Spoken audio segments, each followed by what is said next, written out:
Daily Horoscope December 7, 2024 para kay Virgo. Virgo, the card said here, mag-ingat sa mga desisyon na gagawin mo, no? Sabi dito, the full cards. Merong mga bagay kasi na akala mo na makakapag-proceed sa'yo or mas makaka-gain ka. But in the end, ito pala ay makakapagpahamak pa sa'yo. Sabi dito, pagdating sa finances, kailangan mag-ingat ka. So, ngayong araw na to, avoid mo na yung mga bagay na bibilhin like mga gadgets or something. Or if ever na may lalapit sa'yo para mangutang or something like na mag-spend ka ng money, you need to think twice. This card showing the full card ang nag-head sa'yo. So, maaaring magkamali ka ng mga bagay na pagdidesisyonan mo, especially pagdating sa finances, no? Sabi kasi dito, may mga paparating na blessing daw sa'yo ngayon, no? Sa araw na ito. But then, this card showing, meron din namang mga nagne-negative, no? Meron naman din abuso or basta you need to be careful regarding sa pagdating sa finances mo, ha? Punta tayo kay Leo. Leo, the card said here, nawawalan ng pagkakaunawaan. This card showing na nagiging makamundo tayo sa araw na ito. Ibig sabihin, pumapasok dito yung mga makamundong gawain. Sabi dito, dapat makapag-desisyon ka daw ng tama, Leo. Kasi nakikita ko dito, may mga maling gawa. So, itong mga maling gawa na to, ang magkakaroon ng conflict sa mga taong nakapaligid sa'yo at para din sa'yo. So, no, nakikita ko dito, itong makamundong gawain, ito yung mga humahadlang para ma-achieve mo yung mga bagay na dapat mong ma-achieve. So, iwas muna yung mga bagay na ginagawa natin. Alamin natin kung naka-align ba to para sa atin. Pupunta tayo kay Aquarius. Aquarius, nakikita ko dito na hindi masaya, confused, marami ka kasing gustong gawin. May mga bagay daw na mga pinanghihinayangan ka or sabihin na natin, may mga bagay na hindi mo na po-proceed kahit alam mo kung paano ito gagawin kasi nga hindi mo alam kung ano yung ipaprioritize mo talaga, kung ano talaga yung uunahin mo. Sabi dito, may mga maling gawa daw. No? So, nakikita ko dito, kailangan mag-focus ka. Tignan mo muna kung nasaan talagang alignment yung gusto mo. Kasi sa dami ng gusto mong gawin, nako-confuse ka kung ano yung uunahin mo. Pero nakikita ko dito na may mga bagay kang ginagawa na hindi naman talaga kagustuhan mo or hindi naman ito talaga yung mga bagay na gusto mong i-proceed sa buhay mo.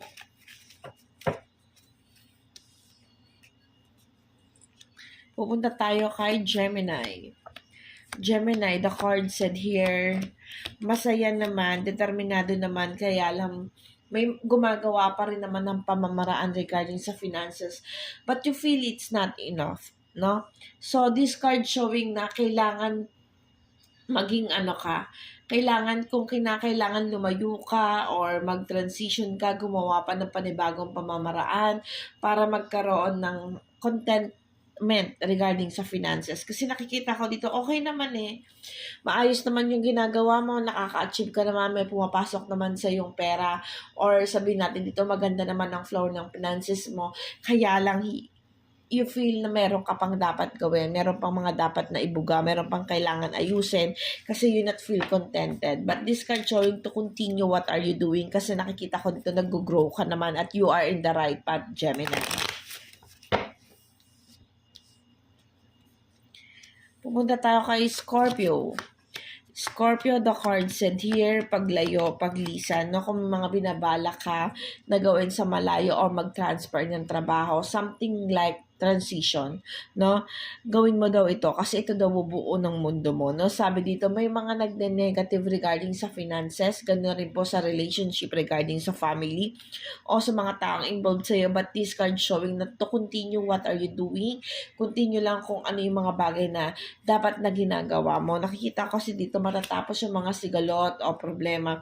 Yung huwag mo masyadong intindihin yung mga negativity na nakikita mo o nararamdaman mo towards sa iyong pamilya or towards sa mga taong nakapaligid sa iyo, no, Scorpio. Nakita ko dito, focus mo yung goal. Focus mo yung sarili mo dun sa goal mo para hindi ka ma-pressure or hindi magkaroon ng tampo dyan sa iyong puso. Punta tayo kay Cancer. Cancer, the card said here, judgment itong bumabungad. Okay. Sabi dito, may mga sigalot o problema kang kakaharapin sa araw na ito kasi you feel na merong mga taong nag-a-against sa'yo kaya may ongoing battle ka. But this card showing judgment sabi dito sa cards na timbangin mo lang daw kung ano yung mga bagay na nangyayari, no? Nakikita ko dito, wag ka masyadong maramdamin or hindi kailangan maging emotional. Magdahan-dahan sa mga bagay na sasabihin or yung mga bagay na mga bagay na bibitawan mong salita sa iyong bibig. Kasi Cancer, nakikita ko dito, maaaring makasakit ka ng mga taong mahal mo sa buhay. Then this card showing, nakikita ko na malulungkot ka rin naman in the end or na para pagsisisihan mo rin yung mga bagay na binitawan mo. Kaya kailangan maging mahinahon at isipin mo na yung mga bagay na sasabihin. Punta tayo kay Sagittarius. Sagittarius, the card said here, pain. Bakit pain agad ito? Sagittarius, you need to be careful sa mga taong pagkakatiwalaan mo. Mga taong nandiyan malapit sa iyo. Nakikita ko dito kasi matatapos yung mga ongoing battle mo. Full of emotions ka, may mga bagay na sasakripisyo ka or may mga bagay na pinoproceed ka na mag-work naman. But then this card showing, nandun pa rin yung pain So ibig sabihin, kung gusto mo talagang ma-achieve yung mga bagay na makakapagpagaan sa'yo or sasabihin natin na winner ka, makuha mo yung mga pangarap, ang mga blessing mo, bitawan mo kung ano yung negativity. Kahit gaano pa ito kabigat, Sagittarius, bitawan mo para pumasok sa'yo yung mga blessing na paparating, no? Punta tayo kay Taurus. Taurus, the card said here, medyo masakit ito, Taurus. Sabi dito sa cards, you need to start again. You need to have new beginning. Kung nararamdaman mo na ikaw daw yung gumagawa ng pamamaraan para maayos kayo or meron kang problema ngayon, naka-stagnant ka sa isang sitwasyon at ikaw yung nararamdaman mo, ikaw yung pilit na umaayos para dito. Nakikita ko dito kasi na ginagrab mo yung mga opportunity para maayos. But then, yung partner mo or sino man involved dito, nakikita ko na masyado siyang matigas at nakikita ko dito parang naging dependent na sa pag-asa sa'yo na ikaw yung gumagawa ng pamamaraan o way para matapos yung mga kaguluhan na tumatakbo sa inyo. This card showing new beginning. Sabi dito, may pagbabago. Siguro, Taurus, this time, kailangan pahalagan mo yung sarili mo. Paramdam mo na importante ka naman. Ganun, no? Parang, na-card say kasi dito, parang natotolerate na yung, parang ikaw yung gumagawa ng pamamaraan palagi para maging okay kayo dalawa. Love life kasi bumabungad kay Taurus. Punta tayo kay Aries. Aries, the card said here, new beginning pagdating sa finances. Sabi dito, mapapahalagahan naman daw yung mga bagay na sinasakripisyo o mga bagay na ginagawa mo. Kung kinakailangan lumayo ka para makuha mo yung gain na gusto mo or etong araw na to maisipan mo mag-transfer ng trabaho, magbukas or do something na transportation, lumayo ng konti dun sa kinakalagyan mo para makuha mo yung mas magandang blessing, i-go mo lang, i-grab mo lang daw yung mga opportunity kasi hindi ka naman daw mabibigo dito. May mga paparating sa'yo, may mga paparating naman magagandang opportunity sa araw na to, i-grab mo lang para maging mas masaya ka, Aries. Pupunta tayo kay Pisces. Pisces, the card said here, meron daw mga bagay na hindi pinaglalaban, no? Sinasabi dito, hindi porket natapos yung mga kaguluhan mo, okay na lang din ang lahat. This card showing na may mga bagay kang pwedeng ilaban. Ito yung mga pagkakamali or ito yung mga bagay na mga negative thought, like yung mga hindi makamundong gawain, dito ka daw mag-focus, no? So, avoid mo muna yung barkada, yung bisyo, yung mga alak, or something yung sugal. Kung ano yung makamundong gawain, Pisces, kalimutan mo muna at mag-focus ka daw muna sa sarili mo. Nakikita ko kasi dito na may mga bagay ka daw na dapat sukuan. Ito yung mga bagay na to, ito yung related dun sa makamundong gawain mo, yung mga barkada mo. Bitawan mo muna to be able na makapag-proceed ka para naman pagpaplano para sa sarili mo, Pisces. No? Tama na muna yung mga bagay na hindi kapakipakinabang para sa iyo. Punta tayo kay Capricorn.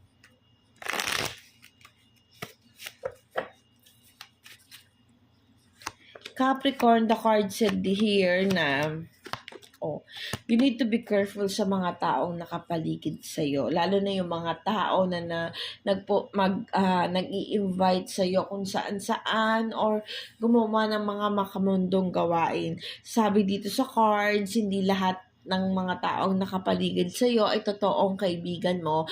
Merong nandiyan na nakangiti at kasama mo tuwing kasayahan, pero pagdating sa kagipitan ilalaglag ka, or pagdating sa mga decision nakikita ko dito na mahuhulog ka. So you need to be careful sa mga taong nakapaligid sa iyo. Baka kasi ngayon masaya kayo, susunod ka away mo na, Capricorn. So you need to be careful. May mga conflict ka dito. So ingat sa pagtitiwala. Ingat dun sa mga bibitawang salita, no? The card say here, may mga bagay kang dapat ipaglaban yung kung ano talaga yung mga bagay na gusto mong gawin sa sarili mo. Huwag mo munang tignan kung ano yung mga binubulong sa'yo ng mga kaibigan mo o yung mga taong nakapaligid sa'yo, kasi mapapahamak ka, Capricorn. Punta tayo kay Libra.